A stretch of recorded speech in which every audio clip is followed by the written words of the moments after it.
Hey, what's up, Vox and Hops heads? I'm Matt, the vocals of Cryptopsy, and you're listening to my podcast, Vox and Hops, where I sit down with fellow metal musicians to talk about their lives, music, and craft beer. I hope you've had a great weekend. I hope you had a chance to sit back and relax and to bask in the heat that has just overtaken our 2020 summer so far. We had fun. We relaxed. It was great.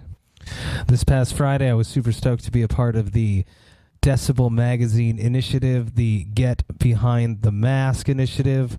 I was amongst 140 other metal musicians who photographed themselves wearing a mask to show that you could be a metalhead and still be cool, because some people believe that is not possible. I can tell you that it is. If you want shows to come back in 2021, if you want it to happen hypothetically sooner than that, start wearing a mask when you're in public places, people. It's something that I believe in, and it's something that you should too. On today's episode, I am with Mudrian, the editor-in-chief of Decibel Magazine. Here it is, Vox&Hops episode number 163.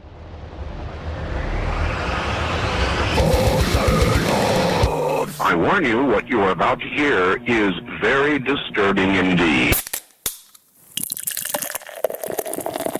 Hey, what's up, everyone? Today I'm with Mudrian, the editor-in-chief of Decibel Magazine. I am super stoked to be with you. Thank you so much for taking the time to sit down with me to talk about some metal, some craft beer. It is a great honor, and I truly appreciate it. How are you doing? I am well, man, and it is my pleasure to be here. Wherever here is at this point. Here is inside, in my home, in everybody's homes is where most people are these days. So this is a nice reprieve from everything else going on at the moment. It is trying times. Let's tackle that question just to get out of the way before we can start having some fun. I've spoken to a lot of artists during the quarantine time, and like me, a lot of artists tend to be introverts, so we don't necessarily mind being on our own, but how have you coped with social isolation? Oh, no problem. But I've been working from home since about the end of 2008. Oh, cool. So, for me, it's been it's more the lack of isolation now, because I am now home every day with my wife and our two young children. So, I mean, it's obviously great to get to spend more time with them that I wouldn't get, but there's a certain unnatural element of attempting to work an 8, 9, 10-hour day while they're here. You feel like you start to kind of feel like you're not doing either your family or your work justice in some ways, because your attention is just split constantly back and forth between things. So in that sense, that's more the difficulty for me, rather than, not interacting with friends and extended family. Because I'm, the industry that I'm in, the industry that you're in, there's regular contact, in terms of emails, texts, calls, video chats, whatever. Like everybody's always chatting, I guess, to begin with. So I feel like I haven't lost that connection to people. I do miss hanging out with friends. I miss going out to a brewery and just like sitting down and hanging out, or that experience. But I know that it's just a temporary thing. So it's a lot easier to just reconcile that than to think that this just no longer is a possibility. I mean, it will be a possibility again someday. So it's as long as everybody that I'm close to is healthy, for me, it's like, okay, we'll just wait this out kind of thing, That's all we have to do right now. And luckily here in Montreal, they have opened some of the craft beer bars.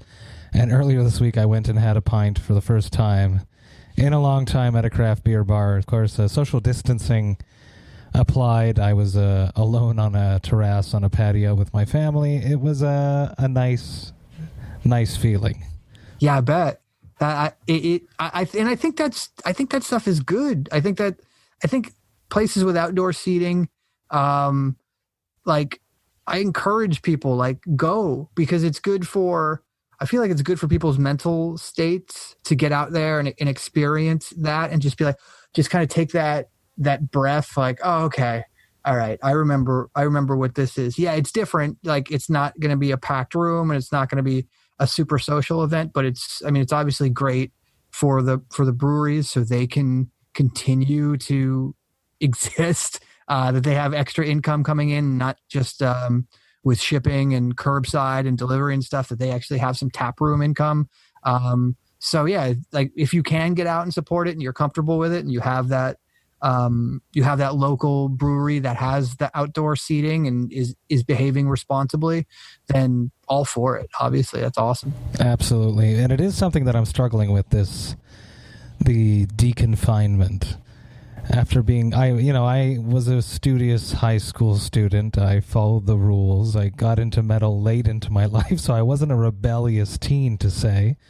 So after being told to stay inside for so long, and now they're loosening the strings up here in Montreal, at least, I'm struggling with it. I don't know what to do. But I couldn't stop from going to drink a craft beer on the first day that they opened.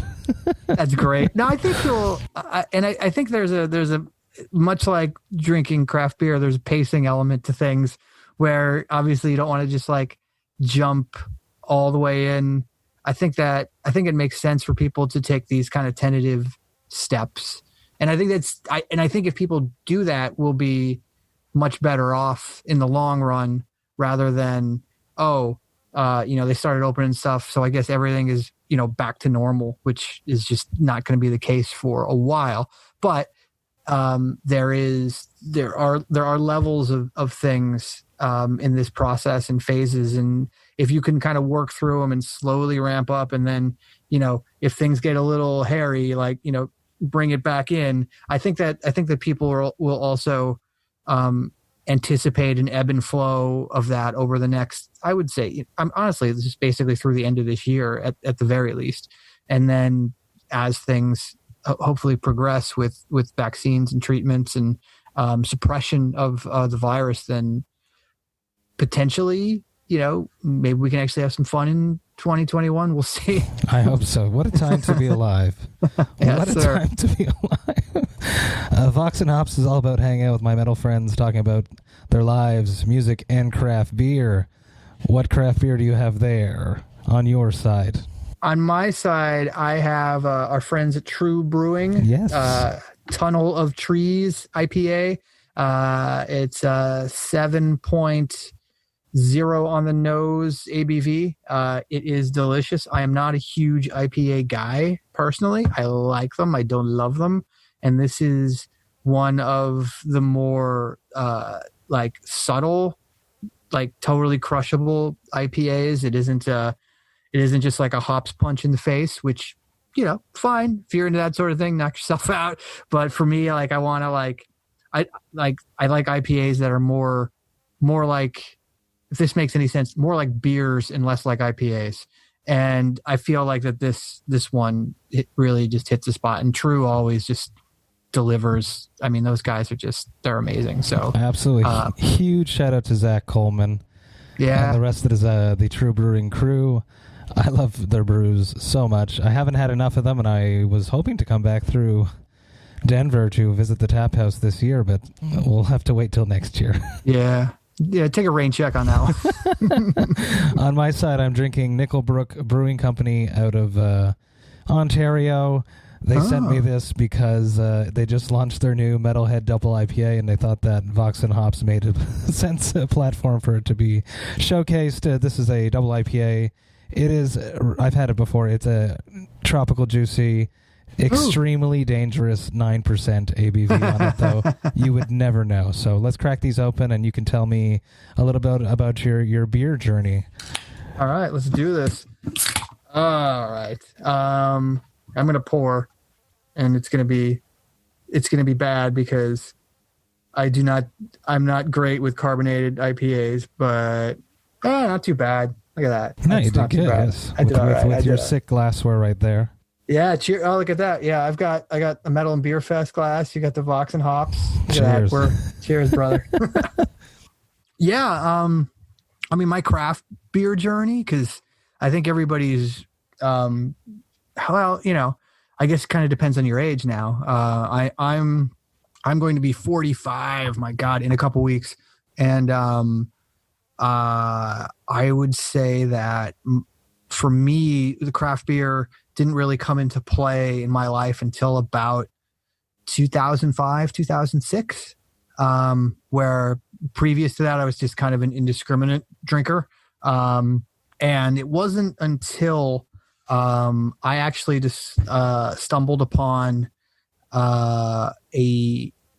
it was a bottle at this bar in Philadelphia that's no longer there. It was called Eulogy. I can't believe I remember the name of that bar, but it was down in the old city area of Philadelphia.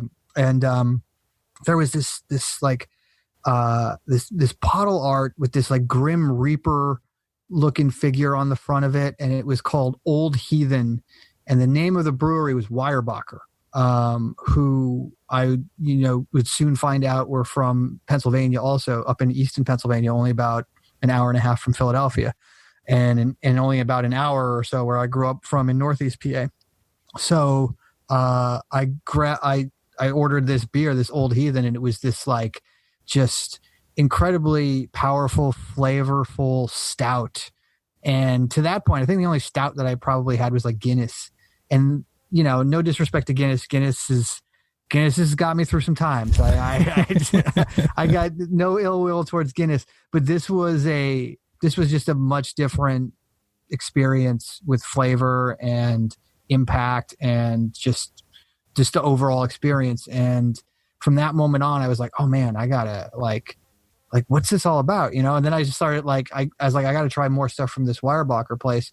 And my girlfriend at the time, now my wife, made a trip up there within a couple months to their brewery and tap room and distribution center was all just one place. And tried a bunch more things, and it was like other stouts and Belgians, and I don't think they had any sours yet. I don't even think they did any IPAs yet. They did weird ales, barley ales. They had all this stuff.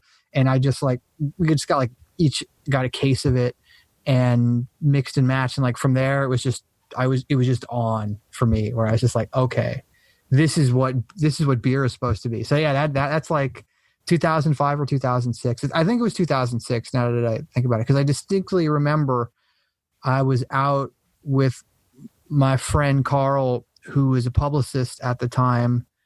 And I think he was working The Sword. I'm sure you remember that band. And they were playing Philadelphia that night. And he was like, oh, why don't you come out beforehand? We'll go to the bar and you could meet the band, whatever. I was like, yeah, sure. I'm just happy to hang out or whatever. And yeah, so yeah, that would have been 2006 because I don't think The Sword was a happening thing in 2005. Just trying to remember my placement of my decibel issues and coverage in my head, how it all, how that timeline goes. But yeah, I think it's 2006. And there's so much in common with craft beer and metal, which is why I obviously have a podcast about it. And discovering those new beers, finding that new band, that CD that has eluded you back in the day when you had to wait for it, is the same thing with limited releases that these breweries are doing now. And you get so excited. I saw your True Can and I was like, fuck yeah, I want that. The fact that I can't have it, it's physically impossible unless I have a mule or someone illegally ship it to me. Well, there's always ways. There's the black market of shipping. Take me back to when you were growing up.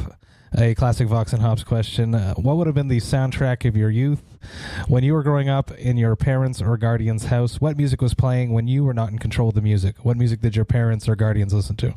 Oh man. Well, I was raised by a single mom, and she had a 1973 Camaro that she loved me almost as much as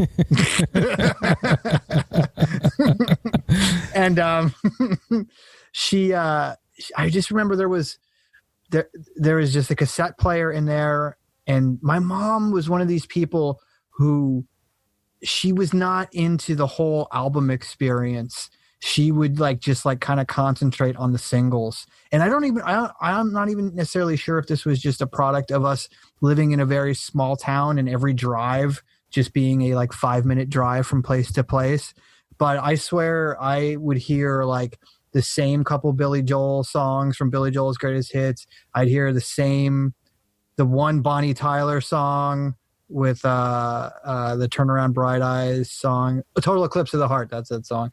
I mean, I would just generally hear that kind of stuff. I'd hear REO Speedwagon. It was like just a lot of like kind of classic rock and pop stuff. But before my mom had me, she had I think a bit of a wider taste of records in her collection. And I remember growing up like flipping through her records, and she had the first 4 Black Sabbath albums. Really? Yes. And as I got older and like started to get into metal, like on my own, like by the time I was like 13, because like these, like when we start talking about like these cassette trips in the car, we're talking like, you know, anywhere from like 8 to 10 years old kind of area. So by the time I start like kind of finding my own way and discovering, not necessarily discovering, but getting exposed to the early commercial heavy metal things that were being played in the US at the time, like Def Leppard and Twisted Sister and Quiet Riot and things like that. And you know, Ozzy, I remember the Randy Rhoads tribute double live album was a big deal to me because I knew Ozzy was the guy for Black Sabbath, and I knew my mom had those Sabbath records, which she never played around me, mind you. It was just like she had them when she had them before me and like was into that. And I don't even remember how she got into it. I think she saw a cover band or something and they were playing Sabbath, and she was like, "Oh, what are you guys playing?" And she just went out and bought all the records immediately after that. I don't know how I started to make that connection, but like I got into Sabbath through those records, and then I got into plenty of other things just like as a young metalhead does, like, you know, you start ramping up, going from the heavier things from Sabbath to you know, from the kind of poppy Def Leppard stuff to Maiden to Metallica, and then Slayer. Yeah. But for me, it's like where everything changed, and for me, everything changed with Obituary, Cause of Death, when I first heard that and got that. And that's like, because I had friends who were into death metal before I was, and they were more adventurous, and they had like Beneath the Remains and Symphonies of Sickness, and I was still like, oh, I don't know about that. I just stick with this Testament, Practice What You Preach cassette. You guys go, you want to go into that. I'm not ready for that. But I think for me, it was like Obituary was that band that was able to be that transitional band for me into something more extreme. And I don't know if it was the fact that it was a bit more melodic than some of the other death metal bands that were around back then, but there was just an air about that record, and I know some of it had to do with the cover art and the segue intros between songs, and obviously John Tardy's insane voice, like all that like kind of came together in that package. It was like the first thing that just like felt different than all the other records, which I eventually got way into, but it's still that still was like the one that really kind of set me on the path that I never, 30 years later, I haven't stepped off of really. So yeah, I think that's probably it. It's done you well, that's for sure. Decibel is a huge magazine, and I get excited to this day when I see it, and I see my friends on it. Right now we have Imperial Triumphant on the cover, and when I see my friends up there, I'm like, yes, it's become a milestone for a band. Just imagine to create something, to be a part of something that is a milestone for something. Someone is very, very interesting and must feel nice. It does. There's something it's happened in the last few years where there is this generation of bands that are coming out now that I am legitimately and genuinely excited about. And they were people who grew up reading the magazine, because this is year 16 of Decibel. This is like getting old. Getting a little old. So for me, it's like, a generation is like what, 7-8 years. So this is like become a multi-generational thing now. And you've got these kids who grew up, they're in their late 20s, early 30s. Like, I mean, your age, these people who grew up with the magazine, like don't really remember things before the magazine. And, they're either longtime subscribers or casual readers or just familiar with it. And for them, like the idea that their bands are like now on the cover or covered in the magazine or however it is, or on our tours or on our flexies, whatever it is. It's like they have this level of appreciation for it that I just never expected anyone to have, because when I was starting this, it was all, you're obviously not thinking that far down the line, but for them to have that experience and to just, for me to feel their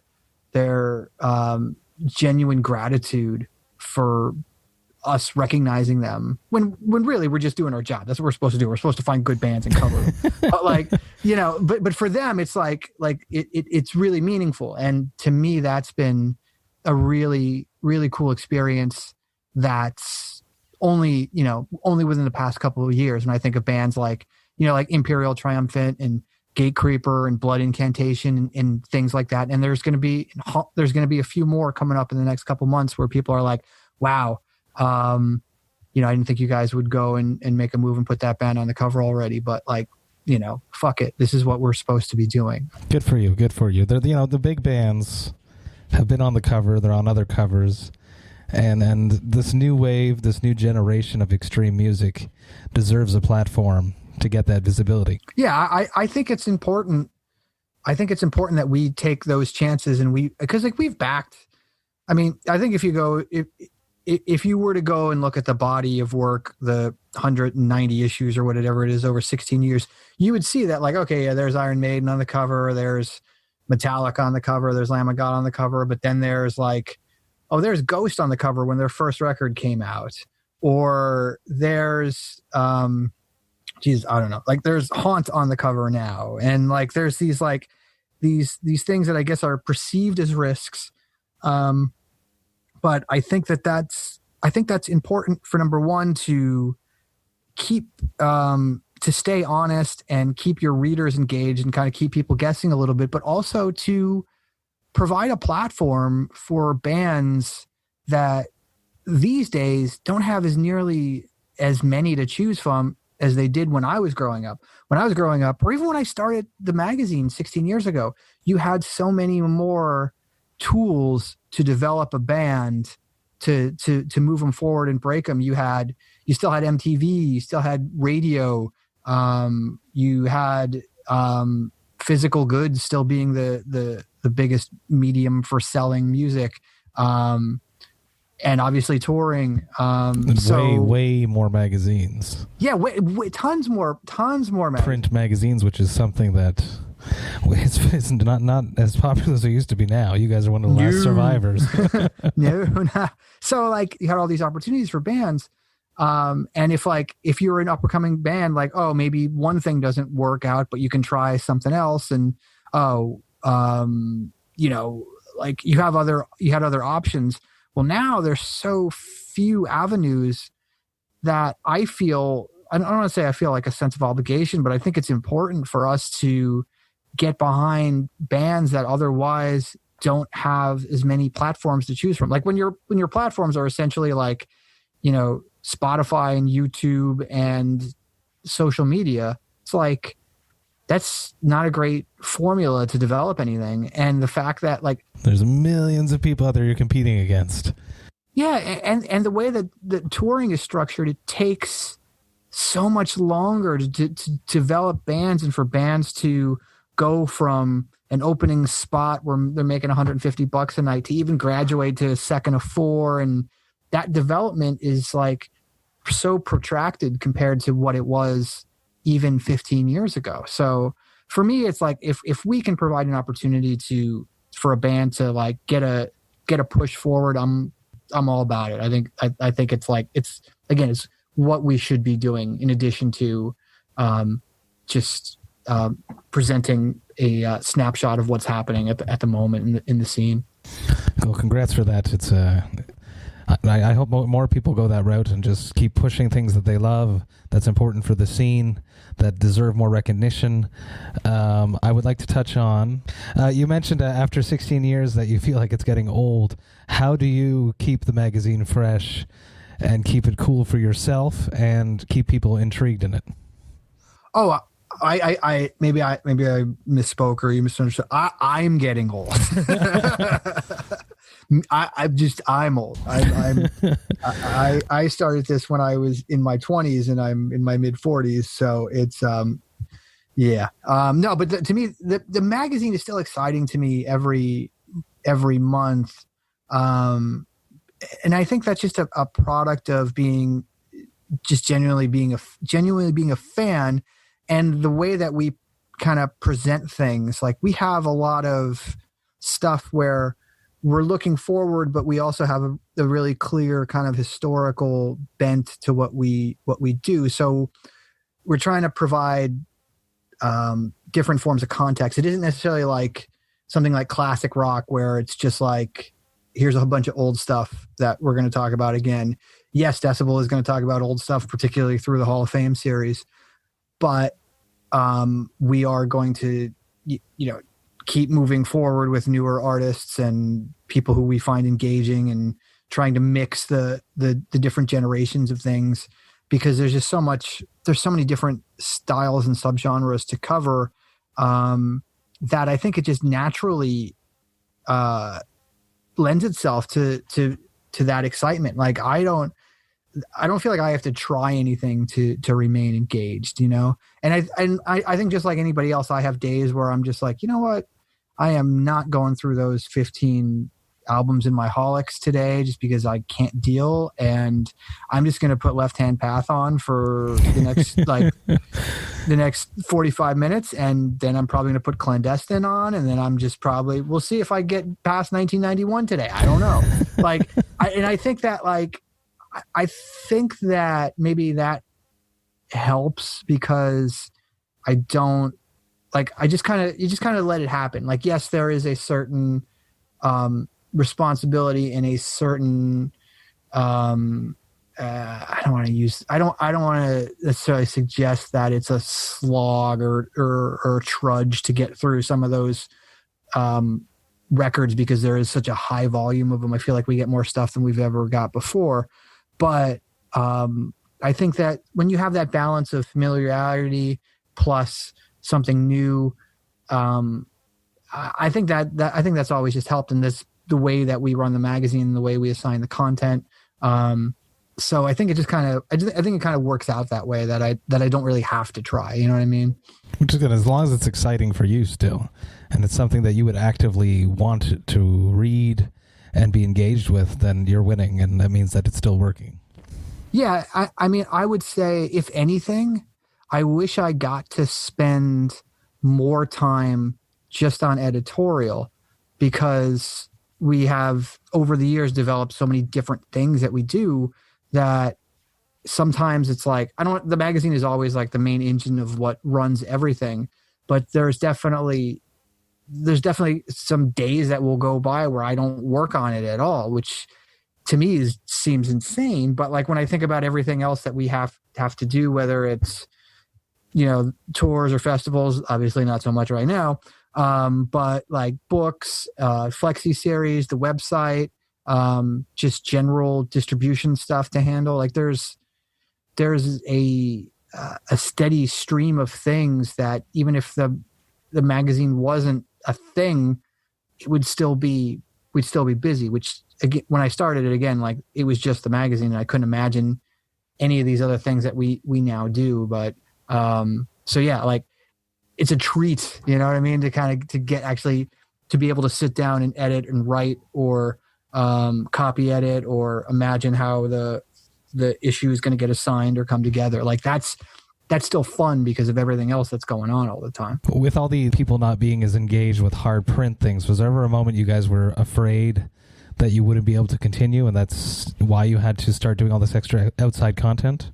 I mean, I will be honest when I say that like 2009 was like the first time during the recession that I felt like, oh, maybe this isn't just, maybe this is eventually going to just kind of wind down at some point.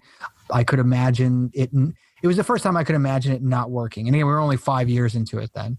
But I mean, even back then we published, well, we didn't publish. I did a deal with DiCapo, this publisher out of New York, to do the first volume of a Hall of Fame anthology. And that was really the kind of the first big project that I worked on that wasn't just the magazine itself. And when I saw the impact that it had and the excitement that it generated for us personally and for our readers, and coupled with the fact that like the economy was sluggish at the time, that's when I guess gears started turning a little bit to start developing these other revenue streams, which have definitely helped us certainly through the pandemic. Even with, you know, obviously live events, there's something that we started doing 2011 or 12, somewhere around there. So we've been doing it a while and had a good flow and kind of understood where it fit in with our production cycle.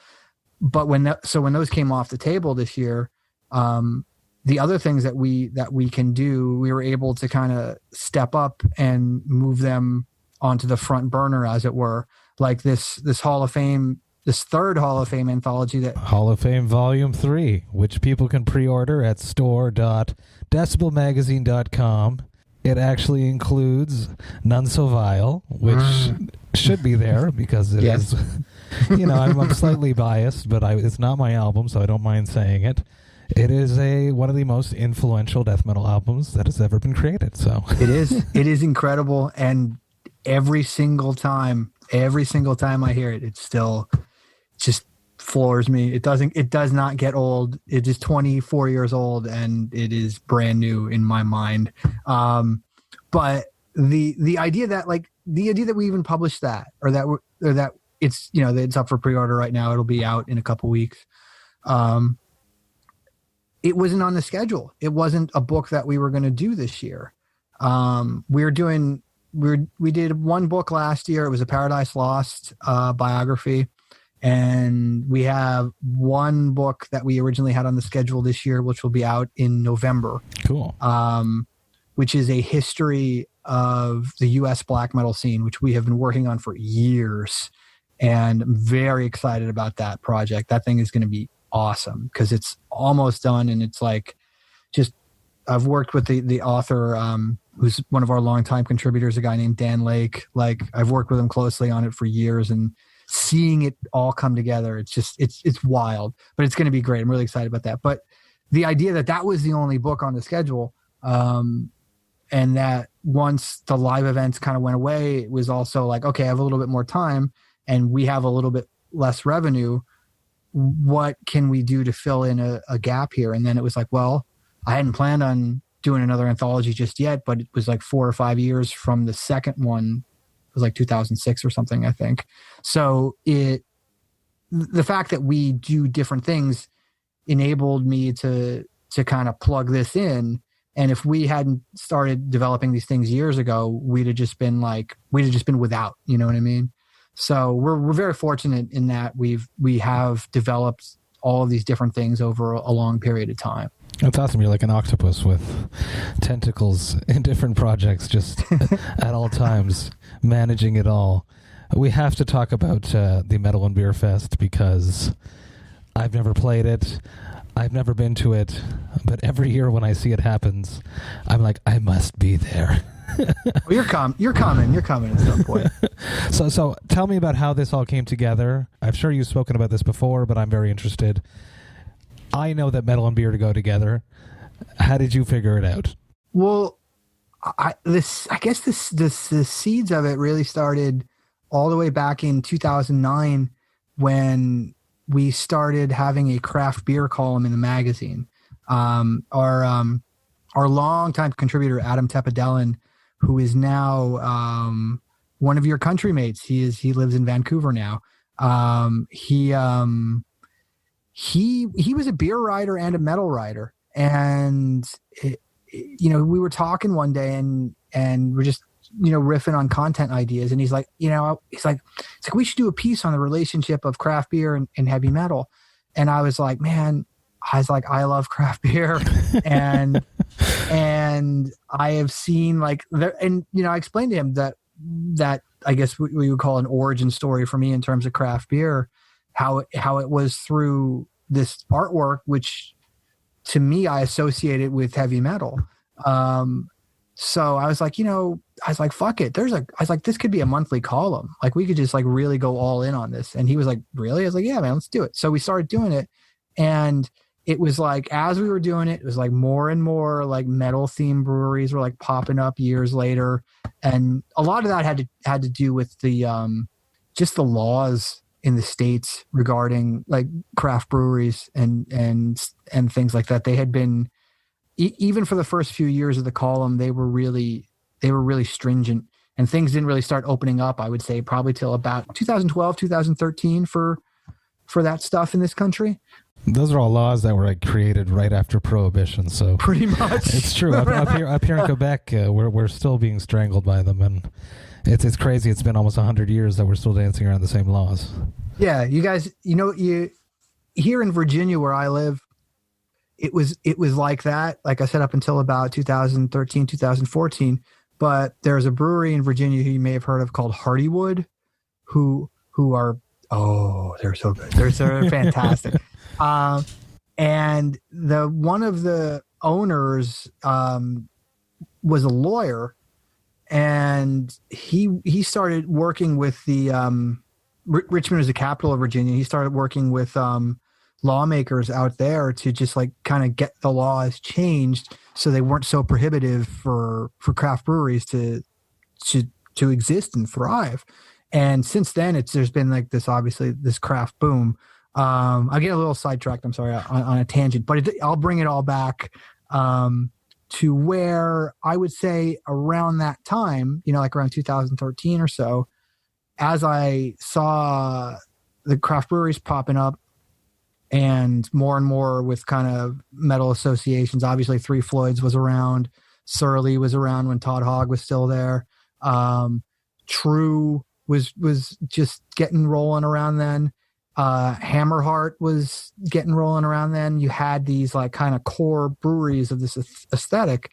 And I was just there's got to be a way to do this metal and beer event. Just do a festival where we would have these metal specific craft breweries and bands that we would curate that we feel are either under the umbrella of Decibel and or have craft beer fans or some kind of beer connotations within the groups. And just kind of it was really everything was really to me clear how it fit together. But I didn't really have experience at that time putting on events, and to me something like this had so many moving parts that I was concerned about getting it together. And also we were a small staff, and I was just I don't know how to do this. I don't have the time to do this, but I know this is a good idea. So we started talking to an agency that they were the people who basically booked the Bonnaroo Festival, and they were all in on the idea. And we started talking. We got pretty far down the path of a business relationship with it, but then it was getting clear to us that it was wow, they were going to own way too much of it, to the point where we just weren't comfortable with it. And so we pulled back, and it just kind of got shelved until about 2016, because I knew it was a good idea, you know. But and I was always afraid that somebody else was going to come along and do it. It was like, how does this not happen? Why doesn't everybody see this? This is so fucking obvious. So we ended up hiring a marketing person, and she was a craft beer fan. And I was like, I want to do this. Can we figure this out? And she was like, fuck yeah, we can figure this out. So we started, because she had a background in event planning, and I had no background in event planning, but you know, I had a background in being friends with a bunch of bands. So I started just like reaching out to my friends in bands and like, I'm going to book this. Do you want to play this? Do you want to play this? Do you want to play this? And they're like, yeah, fuck yeah. And I had been talking to those craft breweries that I'd mentioned before about this event for years. I'm like, I want to do this. I was giving them updates of like, hey, we have this far down the road, and then it fell apart. And then once we started getting it back on, the whole time they were just like, yeah, this has to happen. This has to happen. And once it was on and we had a venue and we had some bands, and we had headliners, and then I reached out to all the breweries and they were like, oh my God, yes, finally this is going to happen. And that was summer-ish of 2016. And then we announced it sometime like September, October of 2016. And the first one was in April of 2017 in Philadelphia. And then we did another one in April 2018 in Philly. And then we added LA in 2018. And that was late in the year, November, December, I think. And then, yeah, we have been up until obviously when everything kind of got shut down this year, we have been doing LA and Philadelphia, one in the spring and one in the winter, each year since 2018. And I've heard that they're just fucking amazing. Everyone that I know that has been there just are all about it. They love it to death. It's just the perfect combination. It's fun, man. There is a great vibe. And what I would say is that like the funny thing is that originally the original venue that was supposed to host the first one in Philly, and I'll give a shout out right now to the Philly Fillmore, who has hosted all three of them that we have completed, and the fourth one that we'll be doing next year there that was supposed to happen this year that we've kicked over. They're an incredible room with incredible people, great hosts. They completely get the event. They love the event. It like makes perfect sense. The other venue that was supposed to hold it is actually a really cool venue in Philly, an independent venue that we were friends with, but they started to get cold feet. Like we booked it there. We were a week away from announcing it, and they started to get this cold feet about the beer component, and they started to pull back on things. And it went from like a metal and beer fest to basically a metal and beer tasting event. And I was just like, ooh, you're going to give people tickets and you're going to expect them to just try one thing and like cut them off. I was like, no, that's not going to work for metal. No, because and the reason they got spooked was when they opened their venue, they did a beer fest there without a music component, but it was like this like kind of like bro beer fest, and fights broke out, and it was just this big shit show. Whereas like, and I knew the kind of people that we were going to have. I knew the craft beer fans, and I knew the metal fans, and I knew how passionate and nerdy everybody was about each thing and how it was going to work together. And dude, we've done 5 fests, and I think maybe in the 5 fest there had to be like 8 people thrown out over a course of 5 fests, which is like any show, right? Yeah, like it doesn't get out of hand. Everybody's cool and everybody's just happy. There's just like this vibe. You've never seen so many smiling metalheads in one place when you go to Metal and Beer Fest. Everybody's just in a happy place. The way that Maryland has thrown their fest around the globe, is that something that you would aspire to do with Metal and Beer Fest? Man, those dudes, Evan and Ryan, man, those guys are incredible. And I don't know how they keep pulling those things off all over the place. I've been going to Metal or Maryland Death Fest since like 2008 or something. And man, was it weird to not be there this Memorial Day. But I don't know if I have it in me to, I mean, we've been approached to add Metal and Beer Fest in other markets in the US. And I have not moved on it because I feel like we were at maximum capacity. The octopus is full. Yeah. Yeah. It's like there's 8. It's, you know, I can't, I don't know how it would work unless we started hiring more people, but I don't want it to get too unwieldy. You know, like those guys, what they're doing, they can handle it and that's what they do. You know, what I do still is the magazine first before everything else. So I don't want it to get to the point where there's one in every city and it gets maybe a little less special and,